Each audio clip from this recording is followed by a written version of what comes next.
1987 September 4-ന് രാജസ്ഥാനിലെ ദിബ്രാള എന്നൊരു ചെറിയൊരു ഗ്രാമത്തിൽ മാൻസിംഗ് ഷെഖാവത്ത് എന്ന 24 വയസ്സുള്ള ഒരു യുവാവ് മരണപ്പെട്ടു. അദ്ദേഹത്തിൻ്റെ വിവാഹം കഴിഞ്ഞിട്ട് വെറും 8 മാസം മാത്രമേ ആയിട്ടുണ്ടായിരുന്നുള്ളൂ. ആ ഗ്രാമത്തിൽ അന്നാകെ നിശബ്ദത പടർന്നു. ഗ്രാമവാസികൾ അന്ന് വയലുകളിൽ പണിക്കായി ഇറങ്ങിയിരുന്നില്ല. അന്ന് ആയിരക്കണക്കിന് ആളുകൾ നിശബ്ദമായി മാൻസിംഗിൻ്റെ ചിത ഒരുക്കുന്നിടത്ത് ഒത്തുകൂടുന്നുണ്ടായിരുന്നു. കാരണം അന്നവിടെ വിചിത്രമായൊരു കാര്യം സംഭവിക്കാൻ പോകുന്നുണ്ടായിരുന്നു. ഏതോ ഒരു രോഗം ബാധിച്ച് മരിച്ച മാൻസിംഗിൻ്റെ ചിതയോടൊപ്പം വെറും 18 വയസ്സുള്ള അദ്ദേഹത്തിൻ്റെ ഭാര്യ രൂപ് കുവർബ കാൻവറിനെ അതേ ചിതയിൽ ജീവനോടെ കത്തിക്കാൻ പോകുന്നുണ്ടായിരുന്നു. വെറും 8 മാസങ്ങൾ മാത്രമേ ആയിട്ടുണ്ടായിരുന്നുള്ളൂ അവരുടെ വിവാഹം കഴിഞ്ഞിട്ട്. അവളുടെ കൈകളിലെ മെഹന്തി പോലും പൂർണ്ണമായും മങ്ങിപ്പോയിട്ടുണ്ടായിരുന്നില്ല. വിധി അവളുടെ ഭർത്താവിനെ അവളിൽ നിന്നും അകറ്റിയപ്പോൾ ജീവിക്കാനുള്ള അവളുടെ അവകാശത്തെ സമൂഹവും കവർന്നെടുക്കാൻ പോകുന്നു. ഭർത്താവിനെ ദഹിപ്പിക്കാൻ പോകുന്ന മരവിറകുകൾക്ക് മുകളിൽ അവളെയും ഇരുത്തി ആ ചിതയ്ക്ക് തീ കൊളുത്തി. തീജ്വാലകൾ ഉയർന്നപ്പോൾ രൂപ് കുവർബ കാൻവർ എന്ന ആ 18-കാരിയുടെ നിലവിളി ആ ഗ്രാമമൊന്നാകെ മുഴങ്ങിക്കേട്ടു. ആ നിലവിളിയിൽ തൻ്റെ ജീവന് വേണ്ടിയുള്ള യാചനയുണ്ടായിരുന്നു. പക്ഷേ അവിടെ കൂടി നിന്നവർക്കാർക്കും ഹൃദയമുരുകിയില്ല. അവളുടെ പ്രാണവേദനയോടുള്ള വിളി ആരും കേട്ടില്ല. പതുക്കെ അവളുടെ ആ നിലവിളികൾ ആ ചിതയിൽ അപ്രത്യക്ഷമായി. അവളുടെ ശരീരം കത്തിച്ചാമ്പലായി. അന്ധവിശ്വാസങ്ങളുടെ ചങ്ങലകളാൽ ബന്ധിതരായ സമൂഹം നിഷ്കളങ്കയായ ഒരു പെൺകുട്ടിയുടെ ജീവൻ കൂടി അപഹരിച്ചു. ഒരു സ്ത്രീയുടെ ജീവന് വിറകിൻ്റെ വില പോലും നൽകാതെ കത്തിച്ചു കളഞ്ഞു. എന്നിട്ടവൾക്ക് ഒരു ദേവതയുടെ പരിവേഷം നൽകി ആ ചിത കത്തിയ സ്ഥലത്ത് ക്ഷേത്രം പണിത് ആരാധിക്കാൻ തുടങ്ങി. ഈ ക്രൂരമായ പ്രവൃത്തിയെ സമൂഹം മതവും ആചാരവും എന്ന് വിളിച്ചു. 1829 ഡിസംബർ 4-ന് രാജാറാം മോഹൻ റോയുടെ സഹായത്തോടെ ബ്രിട്ടീഷ് ഗവർണർ ജനറലായിരുന്ന ലോർഡ് വില്യം ബെൻഡിക്ക് സതി എന്ന ദുരാചാരം നിർത്തലാക്കുകയും നിയമവിരുദ്ധമാക്കുകയും ചെയ്തിട്ടും ഇന്ത്യയുടെ പല ഭാഗങ്ങളിൽ സതി എന്ന ദുരാചാരം അനുഷ്ഠിച്ചു പോന്നിരുന്നു എന്നതിനൊരു തെളിവാണ് ഇന്ത്യക്ക് സ്വാതന്ത്ര്യം കിട്ടി 40 വർഷങ്ങൾക്ക് ശേഷം 1987 സെപ്റ്റംബർ 4-ന് രാജസ്ഥാനിലെ ദിബ്രാള എന്ന ഗ്രാമത്തിൽ രൂപ് കുവർബ കാൻവർ എന്ന 18-കാരിയെ ജീവനോടെ ഭർത്താവിൻ്റെ ചിതയ്ക്കൊപ്പം വച്ച് കത്തിച്ച് സതി എന്ന ദുരാചാരത്തിന് വിധേയമാക്കിയത്. നമ്മളിന്ന് ഈ ടെലിഹിസ്റ്റിലൂടെ പരിശോധിക്കുന്നത് മനുഷ്യ മനസാക്ഷിയെ പിടിച്ചുലക്കിയ സതി എന്ന ദുരാചാരത്തിൻ്റെ പൂർണ്ണമായ ചരിത്രമാണ്. ഈ ചാനൽ ഇപ്പോൾ തന്നെ സബ്സ്ക്രൈബ് ചെയ്തു വെച്ചോളൂ. അത് നിങ്ങൾക്ക് വളരെയധികം ഉപകാരപ്പെടും. സതി എന്ന വാക്ക് സംസ്കൃതത്തിലെ അസ്ഥി എന്ന വാക്കിൽ നിന്നുമാണ് ഉണ്ടായത്. അതിനർത്ഥം ശുദ്ധവും സത്യവും ആദർശവതിയുമായ ഭാര്യ എന്നാണ്. ഹിന്ദു സംസ്കാരത്തിലെ ഭാഗമായ പുരാതന ശ്ലോകങ്ങൾ തെറ്റായി വ്യാഖ്യാനിച്ച് പണ്ടെപ്പോഴോ ആരോ തുടങ്ങിവെച്ച ഒരു ദുരാചാരമാണ് സതി. ഈ ആചാരവുമായി ബന്ധപ്പെടുത്തി അവർ ചൂണ്ടിക്കാട്ടുന്ന ഒരു പുരാണ കഥ എന്ന് പറയുന്നത് സതീദേവിയുമായി ബന്ധപ്പെടുത്തിയാണ്. ആ കഥ ഇങ്ങനെയാണ്. ദക്ഷപ്രജാപതിയുടെ മകളായിരുന്ന സതി പിതാവിൻ്റെ ഇഷ്ടത്തിനു വിരുദ്ധമായി സന്യാസിയായ ശിവഭഗവാനെ പ്രണയിച്ച് വിവാഹം കഴിച്ചു. അങ്ങനെയിരിക്കെ ദക്ഷപ്രജാപതി വലിയൊരു യാഗം നടത്തുന്നു. എന്നാൽ ആ യാഗത്തിലേക്ക് മരുമകനായ ശിവഭഗവാനെ ക്ഷണിച്ചില്ല. അതുമൂലം സ്വന്തം ഭർത്താവിനെ അപമാനിക്കുന്നതായി കരുതിയ സതീദേവി ഭർത്താവായ ശിവഭഗവാന്റെ ബഹുമാനം നിലനിർത്താനായി തൻ്റെ പിതാവിൻ്റെ യജ്ഞശാലയിലെ യാഗാഗ്നിയിൽ ചാടി സ്വയം ജീവൻ വെടിഞ്ഞു. ഈ ഒരു കഥയെ ആസ്പദമാക്കിയാണ് സതി എന്ന ആചാരം നിലവിൽ വന്നതെന്ന് പറയപ്പെടുന്നുവെങ്കിലും പല ഹിന്ദു പണ്ഡിതന്മാരുടെയും അഭിപ്രായത്തിൽ അത് പൂർണ്ണമായും തെറ്റായ വ്യാഖ്യാനമാണെന്നാണ് പറയുന്നത്. കാരണം സതീദേവി യാഗാഗ്നിയിൽ ചാടി ജീവൻ വെടിയുമ്പോൾ അവളുടെ ഭർത്താവായ ഭഗവാൻ ശിവൻ ജീവനോടെ ഇരിപ്പുണ്ട്. ആയതിനാൽ തന്നെ പുരാണകഥയും സതി എന്ന പേരിൽ അനുഷ്ഠിക്കുന്ന ആചാരവും തമ്മിൽ യാതൊരു ബന്ധവുമില്ല. അതായത് ഭർത്താവ് മരിക്കുമ്പോൾ വിധവയാകുന്ന ഭാര്യ ഭർത്താവിൻ്റെ ചിതയിൽ സ്വയം എരിഞ്ഞുകൊണ്ട് സ്വന്തം ജീവൻ ഉപേക്ഷിക്കുന്ന സതി എന്ന സമ്പ്രദായം മതത്തിൻ്റെയും വിശ്വാസത്തിൻ്റെയും പാരമ്പര്യത്തിൻ്റെയും പേരിൽ ഇത്രയും ക്രൂരമായ ഒരു ആചാരം സമൂഹം അടിച്ചേൽപ്പിക്കുമ്പോൾ അത് പുരാണ ഗ്രന്ഥങ്ങളിൽ നിന്ന് ജന്മം കൊണ്ട ആചാരമാണെന്ന് പറയാൻ വ്യക്തമായ തെളിവുകൾ എവിടെയും ലഭിച്ചിട്ടില്ല. ഏതാണ്ട് 2500 വർഷങ്ങൾക്ക് മുമ്പ് ഇന്ത്യയിലെ ഒരു പ്രബല രാജവംശമായിരുന്നു മഗധ രാജവംശം. ഈ മഗധ രാജവംശകാലത്ത് ഇന്ത്യയിൽ ബുദ്ധമതം കൂടുതൽ പ്രചാരത്തിലിരുന്ന കാലമായിരുന്നു. ഇതേ തുടർന്ന് അക്കാലത്തെ ബുദ്ധമതസ്ഥരുടെയും ഹിന്ദു മതസ്ഥരുടെയും പണ്ഡിത വിശ്വാസികൾ തമ്മിൽ ധാരാളം സംഘർഷങ്ങളുണ്ടായി. അതിൻ്റെ ഭാഗമായി ഇരുവശങ്ങളിലും ധാരാളം പേരുടെ ജീവൻ നഷ്ടപ്പെടുകയും ധാരാളം സ്ത്രീകൾ വിധവകളാവുകയും ചെയ്തിരുന്നു. എന്നിട്ടും അക്കാലത്ത് വിധവകൾ സതി ആചരിച്ചിരുന്നതായി അക്കാലത്തെ യാതൊരു ഗ്രന്ഥങ്ങളിലും പരാമർശിച്ചിട്ടില്ല. BC 302 ഗ്രീക്ക് ചരിത്രകാരനായ മെഗസ്തനീസ് ഇന്ത്യ സന്ദർശിച്ചിരുന്നു. അക്കാലത്ത് അദ്ദേഹം മൗര്യ സാമ്രാജ്യത്തിലെ ചന്ദ്രഗുപ്തയുടെ കൊട്ടാരത്തിലെത്തുകയും ആ നാടൊന്നാകെ സന്ദർശിച്ച് അന്നത്തെ ഇന്ത്യൻ ജനങ്ങളുടെ സംസ്കാരത്തെയും ജീവിതശൈലിയുമൊക്കെ വിവരിക്കുന്ന ഇൻഡിക്ക എന്ന അദ്ദേഹത്തിൻ്റെ പുസ്തകത്തിലും മൗര്യ സാമ്രാജ്യത്തിലെ ചന്ദ്രഗുപ്തയുടെ നയതന്ത്ര ഉപദേഷ്ടാവായിരുന്ന വിഷ്ണുഗുപ്തൻ എന്ന ചാണക്യൻ്റെ അർത്ഥശാസ്ത്രത്തിലുമൊന്നും തന്നെ സതി അനുഷ്ഠാനത്തെക്കുറിച്ച് പരാമർശിച്ചിട്ടില്ല. അതിനർത്ഥം അക്കാലത്തൊന്നും സതി എന്ന ആചാരം പ്രചാരത്തിലുണ്ടായിരുന്നില്ല. എന്നാൽ സതി അനുഷ്ഠാനത്തിൻ്റെ ആദ്യ തെളിവുകൾ ലഭിക്കുന്നത് 5-ാം നൂറ്റാണ്ടിലാണ്. അതായത് 464 വർഷത്തിൽ നേപ്പാളിലെ ചങ്കുനാരായണൻ ക്ഷേത്രത്തിൽ നിന്നും കണ്ടെത്തിയ ശിലയിൽ രാജാവ് ധർമ്മദേവന്റെ മരണത്തോടെ രാജ്ഞി രാജവതി അന്ന് ആചാരപരമായി ഭർത്താവിൻ്റെ ചിതയിൽ ജീവത്യാഗം ചെയ്യാൻ ശ്രമിച്ചുവെന്നും എന്നാൽ മകനായ മണദേവൻ രാജാവ് ഒന്നാമൻ അതിൽ നിന്നും പിന്തിരിപ്പിച്ചുവെന്നും ആ ശിലാലിഖിതത്തിൽ രേഖപ്പെടുത്തിയിട്ടുണ്ട്. അതിനർത്ഥം 5-ാം നൂറ്റാണ്ടിൽ സതിപ്രഥ എന്ന ആചാരം നേപ്പാളിൽ നിലനിന്നിരുന്നു എന്നാണ്. എന്നാൽ സതി ആചാരവുമായി ബന്ധപ്പെട്ട് പിന്നീട് ലഭിച്ച തെളിവുകൾ ഇന്ത്യയിൽ നിന്നുമാണ്. അത് 6-ാം നൂറ്റാണ്ടിൻ്റെ തുടക്കത്തിൽ 510-ാം വർഷം മധ്യപ്രദേശിലെ ഏറാൻ എന്ന പ്രദേശം ഭരിച്ചിരുന്ന തോരമണ രാജഭരണകാലത്തെ പന്നിയുടെ രൂപഭാവമുള്ള ഒരു ശിലാസ്തംഭത്തിൽ രാജ ഭാനുഗുപ്തൻ്റെ ഒരു ഫ്യൂഡൽ പ്രഭുവായ ഗോപരാജൻ ഒരു യുദ്ധത്തിൽ മരിച്ചുവെന്നും അതോടെ വിധവയാകപ്പെട്ട അദ്ദേഹത്തിൻ്റെ ഭാര്യ ഭർത്താവിൻ്റെ ശവസംസ്കാര ചിതയിൽ സ്വയം അഗ്നിക്കിരയായി ജീവത്യാഗം ചെയ്തുവെന്ന് അന്ന് സംസ്കൃത ലിപിയിൽ എഴുതിയിരിക്കുന്ന ലിഖിതം കണ്ടെത്തി. അതിനുശേഷം ഇന്ത്യയുടെ വിവിധ ഭാഗങ്ങളിൽ പല ആളുകൾ വഴിയും ലിഖിതങ്ങൾ വഴിയും ശിലാശാസനകൾ വഴിയും സതിയുമായി ബന്ധപ്പെടുത്തി കൂടുതൽ തെളിവുകൾ പുറത്തു വരാൻ തുടങ്ങി.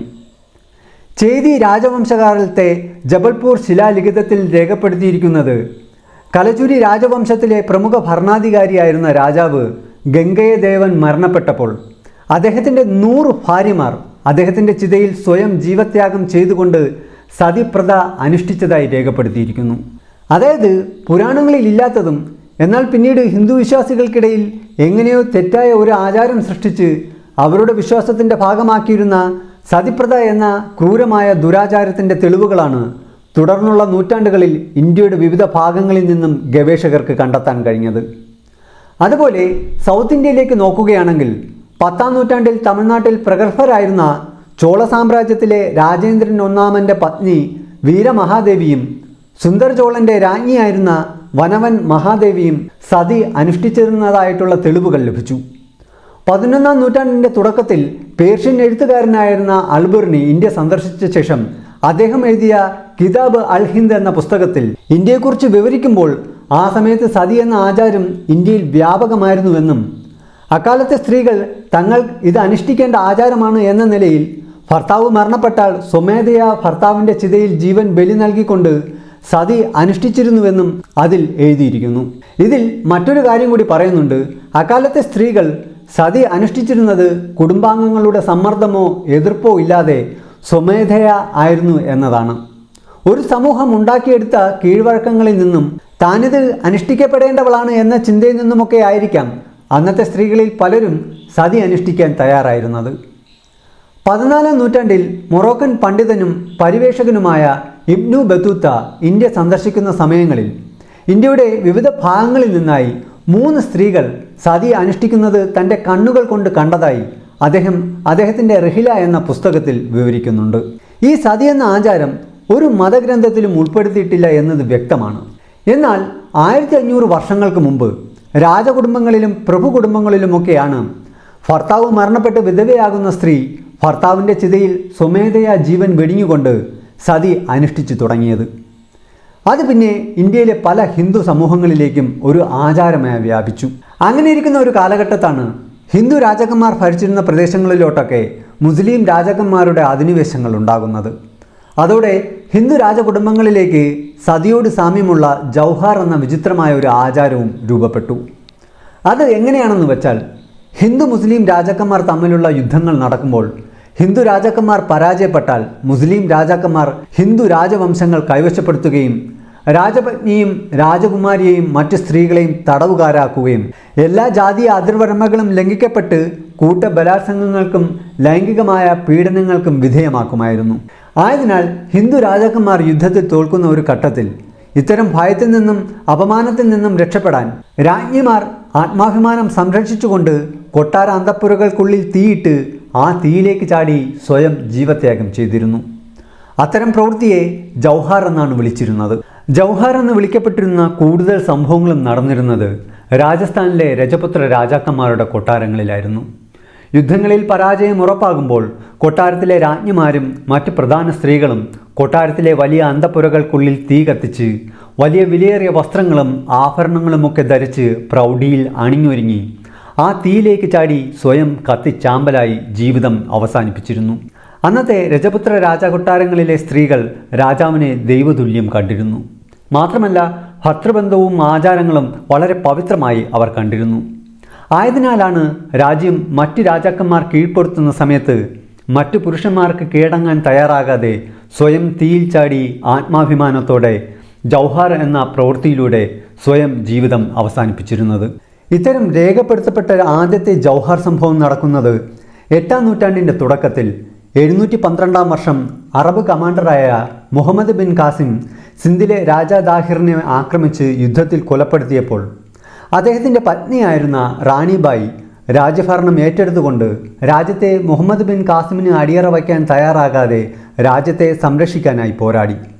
എന്നാൽ കുറച്ച് ദിവസങ്ങൾ കഴിഞ്ഞപ്പോഴേക്കും തങ്ങളുടെ തോൽവി ഉറപ്പാണെന്ന് റാണിബായിക്ക് ബോധ്യപ്പെട്ടപ്പോൾ രാജകുടുംബത്തിലെ മറ്റ് സ്ത്രീകൾക്കൊപ്പം തീ കത്തിച്ച് അതിൽ ചാടി ജൗഹാർ ചെയ്തു.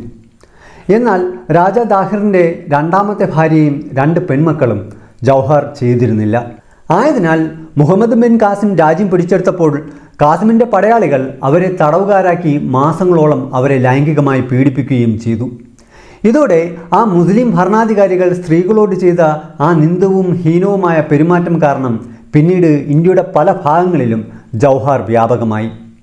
രാജകുടുംബാംഗങ്ങളിലെ സ്ത്രീകളുടെ മാനം അപകടത്തിലാകുന്നു എന്ന് ബോധ്യപ്പെടുമ്പോൾ അവർ പ്രതികരിച്ചിരുന്നത് ജൗഹാർ ചെയ്ത് സ്വന്തം ജീവൻ വെടിഞ്ഞുകൊണ്ടായിരുന്നു. 1232 ഇൽത്തുമിഷ് ഗോളിയർ ആക്രമിച്ചപ്പോൾ രാജ്യം പരാജയപ്പെട്ടെന്ന് ബോധ്യപ്പെട്ട രാജകൊട്ടാരത്തിലെ സ്ത്രീകൾ കോട്ട അടച്ചിട്ട ശേഷം അതിനുള്ളിൽ തീ കൊളുത്തി ജൗഹാർ ചെയ്തു. അതുപോലെ ജയ്സാൽമീറിൽ 1299 അലാവുദ്ദീൻ ഖിൽജിയുടെ പടയോട്ടകാലത്തും 1326 തുഗ്ലക് രാജവംശത്തിൻ്റെ ഉപരോധ സമയത്തും ജയ്സാൽമീറിലെ കോട്ടയ്ക്കുള്ളിൽ രാജ്ഞിമാരും കൊട്ടാര സ്ത്രീകളും ജൗഹാർ ചെയ്തു. 1301 അലാവുദ്ദീൻ ഖിൽജി ഹമ്മിരദേവ ഭരിച്ചിരുന്ന രൺതംബോർ കോട്ട ഉപരോധിച്ചു. പരാജയം ഉറപ്പായപ്പോൾ ഹമ്മിരദേവിയും അദ്ദേഹത്തിൻ്റെ സൈന്യവും അന്തിമ യുദ്ധത്തിന് തയ്യാറെടുത്തു. ഇതേസമയം അദ്ദേഹത്തിൻ്റെ ഭാര്യ റാണി രംഗ്ദേവിയും മറ്റ് ബന്ധുക്കളായ സ്ത്രീകളും ജൗഹാർ ചെയ്തു. എന്നാൽ അവർ തീയിൽ ചാടിയായിരുന്നില്ല ജൗഹാർ ചെയ്തിരുന്നത്. ആ കോട്ടയിലെ ജലസംഭരണിയിലേക്ക് ചാടിയായിരുന്നു ജൗഹാർ ചെയ്തത്. ഇങ്ങനെ ജൗഹാർ ചെയ്തവരുടെ കൂട്ടത്തിൽ ഹമ്മിരദേവയുടെ പ്രിയപ്പെട്ട മകളായിരുന്ന പത്മലയും ഉണ്ടായിരുന്നു. അങ്ങനെ പത്മലയുടെ സ്മരണയ്ക്കായി ആ ജലസംഭരണിക്ക് പത്മല തലവ് എന്ന് പേരിട്ടു. അതുപോലെ 1303 അലാവുദ്ദീൻ ഖിൽജി ചിറ്റോർഗാഡ് പിടിച്ചെടുത്ത് രാജാവായ രക്തൻ സിംഗിനെ ആക്രമിച്ച് കൊലപ്പെടുത്തി. രക്തൻ സിംഗ് കൊല്ലപ്പെട്ടെന്ന മരണവാർത്ത അറിഞ്ഞ റാണി പത്മിനി കൊട്ടാരത്തിലെ മറ്റ് സ്ത്രീകൾക്കൊപ്പം തീയിൽ ചാടി ജൗഹാർ ചെയ്തു. ഈ ജൗഹാർ സംഭവങ്ങൾ ഉത്തരേന്ത്യയിൽ മാത്രമായി ഒതുങ്ങി നിന്നിരുന്നില്ല. ദക്ഷിണേന്ത്യയിലെ കർണാടകയിൽ 1327 കാംബ്ലി രാജ്യത്തിൽ മുഹമ്മദ് ബിൻ തുഗ്ലക്കിൻ്റെ സൈന്യം നടത്തിയ ആക്രമണത്തിൽ കാംബ്ലി രാജ്യം തകർന്നതോടെ ആ രാജകുടുംബത്തിലെ സ്ത്രീകളും തീയിൽ ചാടി ജൗഹാർ ചെയ്തു. അങ്ങനെ ഇന്ത്യയുടെ പല ഭാഗങ്ങളിലായി വ്യാപിച്ചിരുന്ന സതിയും ജൗഹാറും ആദ്യ കാലഘട്ടങ്ങളിൽ കൊട്ടാരത്തിലെ സ്ത്രീകളും രാജ്ഞിമാരും ഉന്നതകുല ജാതിയിലെ സ്ത്രീകളുമായിരുന്നു സതിയും ജൗഹാറും അനുഷ്ഠിച്ചിരുന്നത്. ആയതിനാൽ ആദ്യ കാലഘട്ടങ്ങളിൽ ഇത് പരിമിതമായിരുന്നു. എന്നാൽ കാലക്രമേണ സതിയിലും ജൗഹാറിലും മതം ഉൾപ്പെടുത്തി വികസിപ്പിച്ച് സതിയും ജൗഹാറും സ്ത്രീകൾക്കിടയിൽ അഭിമാനത്തിൻ്റെയും ബഹുമാനത്തിൻ്റെയും അടയാളമായി സമൂഹം ഏറ്റെടുത്തതോടെ ക്രമേണ സമൂഹത്തിലെ ഒരു സ്ത്രീ വിധവയാകപ്പെടുന്ന സമയത്ത് ഭർത്താവിൻ്റെ ചിതയിൽ സതി അനുഷ്ഠിക്കണമെന്നത് ഒരു പൊതുവിശ്വാസമായി മാറി. ഭർത്താവിൻ്റെ മരണത്തോടെ വിധവയാകുന്ന സ്ത്രീ ഭർത്താവിൻ്റെ ചിതയിൽ ചാടി ജീവൻ വെടിഞ്ഞുകൊണ്ട് സതി ആചരിച്ചാൽ അവൾക്കൊരു ദേവതയുടെ പരിവേഷം നൽകി അവൾക്ക് ക്ഷേത്രങ്ങൾ പോലും നിർമ്മിക്കപ്പെട്ടു. എന്നാൽ ഒരു വിധവയാകുമ്പോൾ അവൾ സതി അനുഷ്ഠിച്ചില്ലെങ്കിൽ അവളുടെ ജീവിതം അശുദ്ധമായി കണക്കാക്കപ്പെട്ടിരുന്നു. അവളെ സമൂഹം ദുശകുനിയെന്നും ദുർഭാഗ്യവതിയെന്നും ശപിക്കപ്പെട്ടവൾ എന്നുമൊക്കെ വിളിച്ചിരുന്നു. മാത്രമല്ല, മംഗളകർമ്മങ്ങളിൽ നിന്നും അവളെ സമൂഹം ഒഴിവാക്കി മാറ്റി നിർത്തിയിരുന്നു. ചില സമൂഹത്തിലെ ആളുകൾ അവളെ കാണുന്നത് പോലും ദുശകനമായി കണക്കാക്കിയിരുന്നു. അങ്ങനെ ഈ രീതി സമൂഹത്തിലെ മറ്റു വിഭാഗങ്ങളിലേക്കും വിശ്വാസത്തിൻ്റെയും ആചാരത്തിൻ്റെയും ഭാഗമാക്കിക്കൊണ്ട് വേഗത്തിൽ വ്യാപിച്ചു. ഭർത്താവിനെ ആശ്രയിച്ച് ജീവിക്കുന്ന ഭാര്യ ഭർത്താവിൻ്റെ മരണത്തോടെ ഭർത്താവിൻ്റെ ചിതയിൽ ചാടി സതി അനുഷ്ഠിക്കാറുണ്ടായിരുന്നു.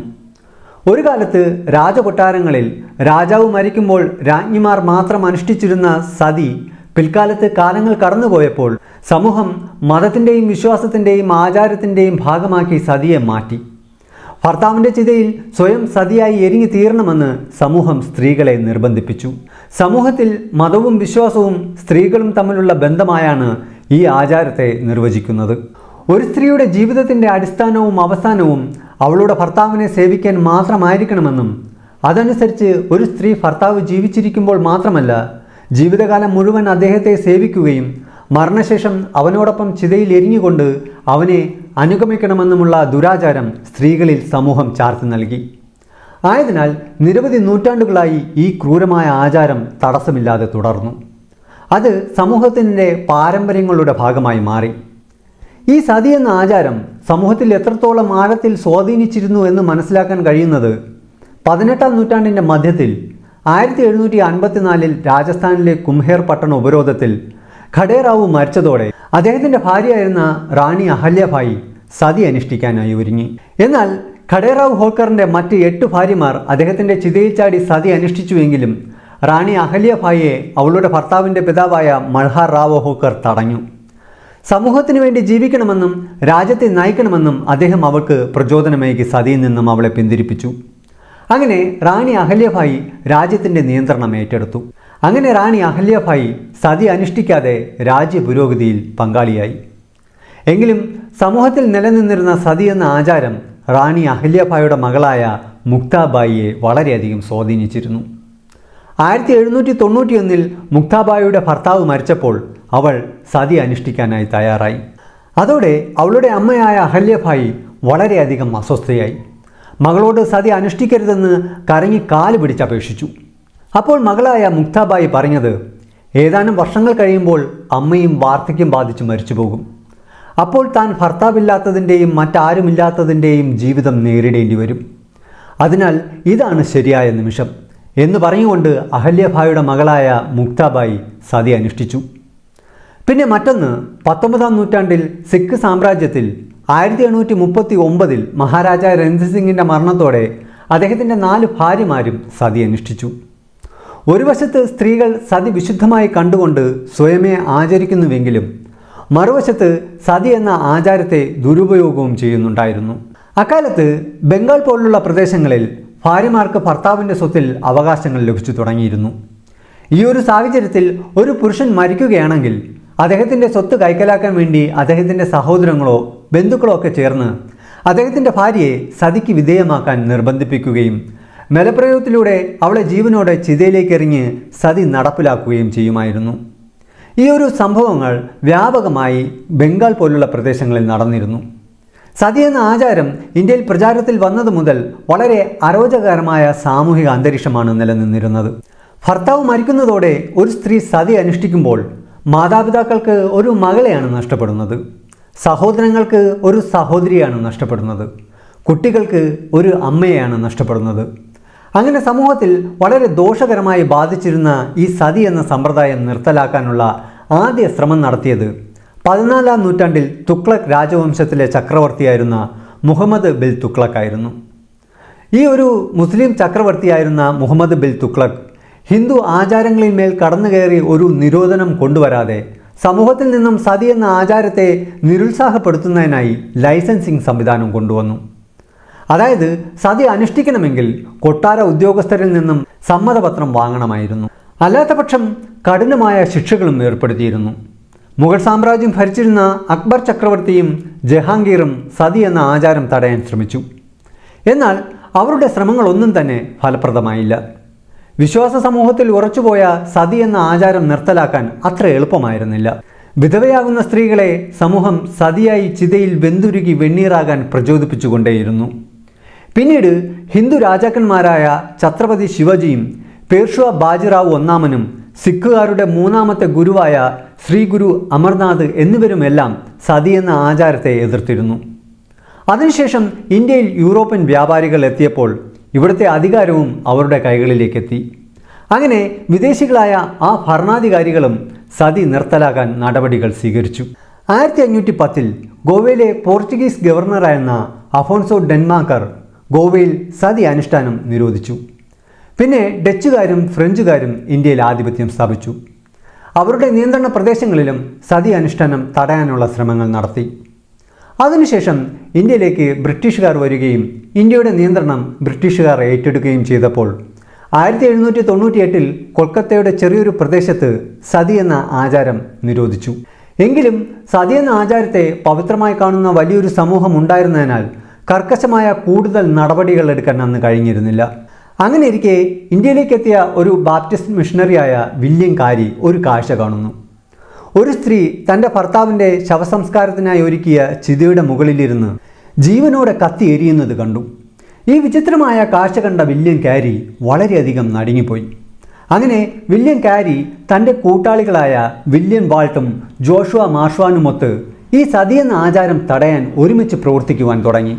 1798 മുതൽ കൊൽക്കത്ത എന്ന ആ പ്രദേശത്ത് സതി എന്ന ആചാരത്തിന് നിരോധനം ഉണ്ടായിരുന്നിട്ട് കൂടി 1803 ആ ചെറിയൊരു പ്രദേശത്ത് 438 സതി ആചാരം നടന്നിരുന്നതായി വില്യം കാരി കണ്ടെത്തി.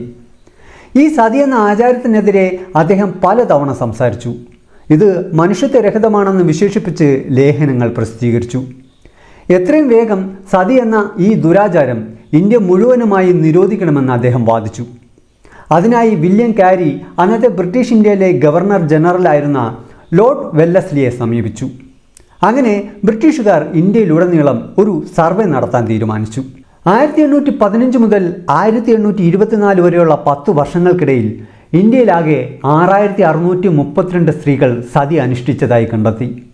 ഇതേസമയം സതി ആചാരത്തിനെതിരെ ശബ്ദമുയർത്തി പോരാടിക്കൊണ്ട് ഇന്ത്യയിൽ നിന്ന് ഒരാൾ കൂടി രംഗത്ത് വന്നു.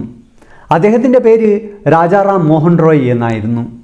1811 അദ്ദേഹത്തിൻ്റെ ജീവിതത്തിലുണ്ടായ ഒരു ദുരന്ത സംഭവത്തോടെയാണ് അദ്ദേഹം സതിക്കെതിരെ ശബ്ദമുയർത്തി തുടങ്ങിയത്.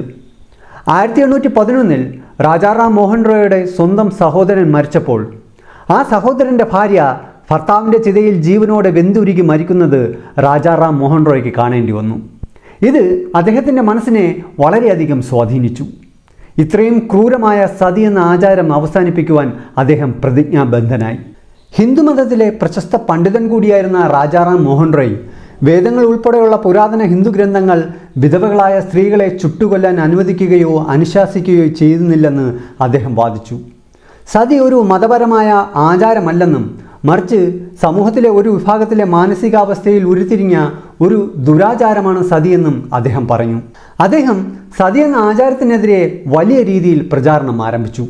സതി എന്ന ആചാരത്തിനെതിരെ ഒരു സാമൂഹിക അവബോധ ക്യാമ്പയിൻ സൃഷ്ടിക്കുവാൻ രാജാറാം മോഹൻ റോയ് സ്വന്തം ലേഖനങ്ങൾ പ്രസിദ്ധീകരിച്ചും പൊതുചർച്ചകൾ നടത്തിയും പ്രസംഗങ്ങൾ നടത്തുകയും ചെയ്ത് അദ്ദേഹം വലിയ തോതിൽ ജനങ്ങൾക്കിടയിൽ അവബോധം പ്രചരിപ്പിക്കുവാൻ തുടങ്ങി. അദ്ദേഹം ഹിന്ദി, ബംഗാൾ, ഇംഗ്ലീഷ് എന്നീ ഭാഷകളിൽ സതി എന്ന ദുരാചാര പാരമ്പര്യത്തിന് വിരുദ്ധമായി പുസ്തകങ്ങൾ പ്രസിദ്ധീകരിക്കുകയും പോസ്റ്ററുകൾ വിതരണം ചെയ്യുകയും ചെയ്തു. അതുകൂടാതെ രാജാറാം മോഹൻ റോയ് സാമൂഹിക പുരോഗതിക്കായി 1814 ഒരു ആത്മീയ സഭ രൂപീകരിച്ചു. അങ്ങനെ അവിടെ സാമൂഹിക വിഷയങ്ങൾ ചർച്ച ചെയ്തു. 5-6 വയസ്സാകുമ്പോൾ തന്നെ നടക്കുന്ന ബാലവിവാഹങ്ങൾ മുതൽ സതി എന്ന ദുരാചാരം വരെ അവിടെ ചർച്ച ചെയ്യപ്പെടുകയും ചിന്തിക്കാൻ പ്രേരിപ്പിക്കുകയും മാറ്റത്തിനായി വാദിക്കുകയും പ്രവർത്തിക്കുകയും ചെയ്തു. എന്നാൽ സമൂഹത്തിൽ ആഴത്തിൽ വേരൂന്നിയ സതി എന്ന ദുരാചാരത്തിനെതിരെ ശബ്ദമുയർത്തിയ രാജാറാം മോഹൻ റോയ്ക്കെതിരെ സമൂഹത്തിലെ ഒരു വിഭാഗം ശത്രുക്കളാവുകയും സതി എന്ന ആചാരം തങ്ങളുടെ പാരമ്പര്യത്തിൻ്റെ ഭാഗമാണെന്നും അത് നിലനിർത്തണമെന്നും തീവ്രമായി വാദിച്ചവരിൽ നിന്ന് രാജാറാം മോഹൻ റോയ്ക്ക് വധഭീഷണികൾ വരെ വന്നു. എന്നാൽ അത്തരം വധഭീഷണികളൊന്നും വകവയ്ക്കാതെ രാജാറാം മോഹൻ റോയ് സതി എന്ന ദുരാചാരത്തിനെതിരെ ജനങ്ങളുടെ ഇടയിൽ ബോധവൽക്കരണം നടത്തി പ്രവർത്തിച്ചുകൊണ്ടേയിരുന്നു. ആ ഒരു സമയത്താണ് 1823 ഇന്ത്യയിലെ സതി സമ്പ്രദായം അവസാനിപ്പിക്കാനായി പ്രവർത്തിച്ചു വന്നിരുന്ന ബാപ്റ്റിസ്റ്റ് മിഷണറിയായ വില്യം ക്യാരിയെ രാജാറാം മോഹൻ റോയ് കാണുന്നത്. അങ്ങനെ അവർ ഒരുമിച്ച് വളരെ ശക്തമായി സതി എന്ന ആചാരത്തിനെതിരെ പ്രവർത്തിച്ചു. ബംഗാളിൽ രാജാറാം മോഹൻ റോയുടെ നേതൃത്വത്തിൽ സതി എന്ന ദുരാചാരത്തിനെതിരെയുള്ള പ്രവർത്തനങ്ങൾക്ക് നേതൃത്വം നൽകിയപ്പോൾ ഗുജറാത്തിൽ സ്വാമി സഹജാനന്ദും സതി അനുഷ്ഠിക്കുന്നത് പാപമാണെന്നും ഹിന്ദുവേദങ്ങൾ സതിയിൽ ഒരു തരത്തിലും പിന്തുണ നൽകുന്നില്ലെന്നും മനുഷ്യജന്മം അത് ആത്മീയ വിവേചനത്തിനുള്ള അപൂർവമായ അവസരമാണെന്നും അതിനാൽ സതി എന്ന ദുരാചാരം ഉപേക്ഷിക്കണമെന്നും സമൂഹത്തെ ബോധവൽക്കരിച്ചുകൊണ്ട് അദ്ദേഹം തുറന്നു സംസാരിച്ചു. അങ്ങനെ ഈ രീതിയിൽ ഇന്ത്യയിൽ ക്രമേണ വിവിധ ഭാഗങ്ങളിലായി സതി എന്ന ദുരാചാരത്തിനെതിരെ ശബ്ദങ്ങൾ ഉയർന്നു. സമൂഹത്തിലെ ആളുകൾ ബോധവാന്മാരാകാൻ തുടങ്ങി. ഇത്തരമൊരു അവബോധം ജനങ്ങളുടെ ഇടയിൽ കൊണ്ടുവരാൻ ബ്രിട്ടീഷുകാരുടെ പിന്തുണയും ഉണ്ടായിരുന്നു. അങ്ങനെ ഇരിക്കുന്ന സമയത്താണ് 1828 ലോർഡ് വില്യം ബെൻഡിക് ബ്രിട്ടീഷ് ഇന്ത്യയുടെ ഗവർണർ ജനറലായി അധികാരത്തിലെത്തുന്നത്. അദ്ദേഹം ഈ പ്രാകൃതവും അടിസ്ഥാനരഹിതവുമായ ആചാരങ്ങളെ എതിർത്തിരുന്നു. ആയതിനാൽ തന്നെ സമൂഹത്തിൽ നിലനിന്നിരുന്ന അത്തരം ദുരാചാരങ്ങൾക്കെതിരെ പ്രവർത്തിച്ചിരുന്ന രാജാറാം മോഹൻ റോയിയെയും ബാപ്റ്റിസ്റ്റ് മിഷണറിയായ വില്യം ക്യാരിയുമായും കൂടിക്കാഴ്ച നടത്തി ദീർഘനേരം നടന്ന ചർച്ചയ്ക്കൊടുവിൽ സമൂഹത്തിൽ വളരെ ദോഷകരമായി നിലനിന്നിരുന്ന സതി എന്ന ദുരാചാരം പൂർണ്ണമായും നിരോധിക്കണമെന്ന തീരുമാനമെടുത്തു. അങ്ങനെ അതിൻ്റെ ഭാഗമായി 1829 ബ്രിട്ടീഷ് ഗവർണർ ജനറലായ വില്യം ബെൻഡിക് നിർണായകമായ നടപടികൾ സ്വീകരിക്കുവാൻ തുടങ്ങി. അതിൻ്റെ ഭാഗമായി 49 മുതിർന്ന സൈനിക ഉദ്യോഗസ്ഥരിൽ നിന്നും 5 ജഡ്ജിമാരിൽ നിന്നും അദ്ദേഹം അഭിപ്രായങ്ങൾ ശേഖരിച്ചു. സതി എന്ന ആചാരം മനുഷ്യത്വരഹിതമാണെന്ന് വിശേഷിപ്പിക്കപ്പെട്ടു. അതിനാൽ അത് അവസാനിപ്പിക്കേണ്ടത് വളരെ പ്രധാനമാണ്. അങ്ങനെ 1829 ഡിസംബർ 4 ബ്രിട്ടീഷ് ഇന്ത്യൻ ഗവർണർ ജനറലായിരുന്ന ലോർഡ് വില്യം ബെൻഡിക് റെഗുലേഷൻ 17 പുറപ്പെടുവിച്ചു. അതിൻ്റെ അടിസ്ഥാനത്തിൽ ഇന്ത്യയിൽ സതി എന്ന ആചാരം നിയമവിരുദ്ധമായി പ്രഖ്യാപിച്ചു. അങ്ങനെ 1829 ഡിസംബർ 4 ഒരു ചരിത്ര ദിവസമായി മാറി. അതിനുശേഷം രാജ്യത്തിൽ സതി അനുഷ്ഠിക്കുന്നത് നിയമവിരുദ്ധവും കുറ്റകൃത്യവുമായി മാറി. അതോടെ സതി ആചാരം നിർത്തലാക്കിക്കൊണ്ടുള്ള റെഗുലേഷൻ 17 രാജ്യത്തിലുടനീളം വ്യാപകമായ വിവാദങ്ങൾക്ക് കാരണമായി. രാജാറാം മോഹൻ റോയ് പോലുള്ള നിരവധി സാമൂഹിക പരിഷ്കർത്താക്കൾക്ക് ലക്ഷക്കണക്കിന് ആൾക്കാരുടെ സാമൂഹിക പിന്തുണ ഉണ്ടായിരുന്നിട്ടും മതത്തിൻ്റെയും ആചാരത്തിൻ്റെയും പേരിൽ സാമൂഹിക പ്രമാണികളായി ചമഞ്ഞു നടക്കുന്ന ചില തൽപര കക്ഷികൾ സതി ആചാരം നിരോധിച്ചുകൊണ്ടുള്ള റെഗുലേഷൻ 17 മതത്തിൻ്റെയും ആചാരത്തിനുമെതിരെയുമുള്ള ആക്രമണമാണെന്ന് പറഞ്ഞുകൊണ്ട് സമൂഹത്തിലെ വിശ്വാസികളുടെ ഇടയിൽ ഒരു സ്പർദ്ധ വളർത്തിക്കൊണ്ട് സതി നിരോധിച്ചതിനെതിരെ ആയിരക്കണക്കിന് ആളുകൾ ഒപ്പിട്ട നിരവധി ഹർജികൾ ഫയൽ ചെയ്യപ്പെട്ടു. ഈ വിഷയം വളരെയധികം വഷളായതിനാൽ ആ ഹർജികൾ നേരെ ലണ്ടനിലെ പ്രിവി കൗൺസിലിലേക്ക് പോയി. ഈ സമയത്ത് മുഗൾ സാമ്രാജ്യത്തിലെ ചക്രവർത്തിയായിരുന്ന അക്ബർ രണ്ടാമൻ രാജാറാം മോഹൻ റോയിയെ ഇംഗ്ലണ്ടിലേക്ക് അയച്ചു. അങ്ങനെ പ്രിവി കൗൺസിലിന് മുന്നിൽ രാജാറാം മോഹൻ റോയ് ഹാജരാവുകയും സതി അനുഷ്ഠാനം ഇന്ത്യയിൽ എത്രത്തോളം മനുഷ്യത്വരഹിതമാണെന്നും ക്രൂരമാണെന്നും ഭർത്താവ് മരിക്കുമ്പോൾ ഭാര്യ ഭർത്താവിൻ്റെ ചിതയിൽ ജീവനോടെ വെന്തുരുക്കി പ്രാണൻ വെടിയുന്നത് ഒരു മതത്തിൻ്റെയും ആചാരത്തിൻ്റെയും പേരിൽ അനുവദിച്ച് നൽകാൻ കഴിയില്ലെന്ന് രാജാറാം മോഹൻ റോയ് വിശദീകരിച്ചു.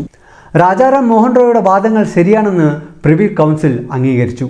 അങ്ങനെ 1832 സതി ആചാരം നിർത്തലാക്കിക്കൊണ്ടുള്ള 1829 ഡിസംബർ 4 പുറപ്പെടുവിച്ച റെഗുലേഷൻ 17 ശരിവച്ചു.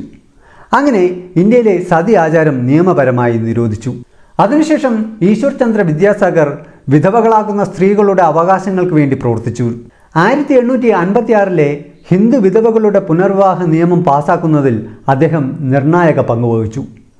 പല പുരോഗമനവാദികളും തത്വചിന്തകരും സാമൂഹിക പരിഷ്കർത്താക്കളും ഇന്ത്യൻ ജനങ്ങളെ പുരോഗതിയിലേക്ക് ഉയർത്തിക്കൊണ്ടുവരാൻ ശ്രമിച്ചിരുന്നുവെങ്കിലും മതത്തിൻ്റെയും വിശ്വാസത്തിൻ്റെയും ആചാരത്തിൻ്റെയും ഇരുണ്ട ലോകത്ത് വിശ്വാസത്താൽ അന്ധരായ മനുഷ്യർ ഇന്ത്യയുടെ പല കോണുകളിൽ അവരുടെ പ്രാകൃത ആചാരങ്ങൾ നടത്താൻ ശ്രമിച്ചിരുന്നു എന്നതിനൊരു തെളിവാണ് ഇന്ത്യക്ക് സ്വാതന്ത്ര്യം കിട്ടി 40 വർഷങ്ങൾക്ക് ശേഷം 1987 രാജ്യത്തെ നടുക്കിക്കൊണ്ട് രാജസ്ഥാനിലെ ദിബ്രാള എന്നൊരു ചെറിയൊരു ഗ്രാമത്തിൽ രൂപ് കുമാർ ബാ കാൻവർ എന്ന 18-കാരിയെ അവളുടെ ഭർത്താവിൻ്റെ ചിതയിൽ വച്ച് കത്തിച്ച് കൊന്നുകളഞ്ഞത്. അതേ തുടർന്നുള്ള പോലീസ് അന്വേഷണത്തിൽ 32 പേരെ പോലീസ് അറസ്റ്റ് ചെയ്തു. മനുഷ്യ മനസാക്ഷിയെ മരവിപ്പിക്കുന്ന ക്രൂരവും ദുഃഖപൂർണവുമായ സംഭവത്തിന് ശേഷം ലജ്ജാകരമായ മറ്റൊരു സംഭവം നടന്നതെന്തെന്ന് വച്ചാൽ ജീവനോടെ ചിതയിൽ വച്ച് കത്തിച്ചു കൊന്ന ആ 18-കാരിയായ രൂപ് കുമാർ ബാ കാൻവറിന് ഒരു ദേവതയുടെ പദവി നൽകി അവിടെ ഒരു ക്ഷേത്രം നിർമ്മിച്ച് ചുനരി മഹോത്സവം സംഘടിപ്പിക്കുകയും ചെയ്തു. ഇത്രയും പ്രാകൃതമായ ഇന്ത്യൻ ജനങ്ങളുടെ പ്രവൃത്തി അന്ന് ഇൻ്റർനാഷണൽ മാധ്യമങ്ങൾ വരെ വാർത്തയാക്കി. അങ്ങനെ ഇന്ത്യൻ സ്ത്രീകളുടെ അവസ്ഥയെക്കുറിച്ച് വീണ്ടും ചോദ്യങ്ങൾ ഉയരാൻ തുടങ്ങി. രാജ്യത്തിൻ്റെ പ്രതിച്ഛായയ്ക്ക് വളരെയധികം കോട്ടം സംഭവിച്ചു. അങ്ങനെ എല്ലാ വശത്തു നിന്നുള്ള സമ്മർദ്ദം കാരണം അന്നത്തെ രാജസ്ഥാൻ മുഖ്യമന്ത്രി ഹരിദേവ് ജോഷിക്ക് രാജിവെക്കേണ്ടി വന്നു.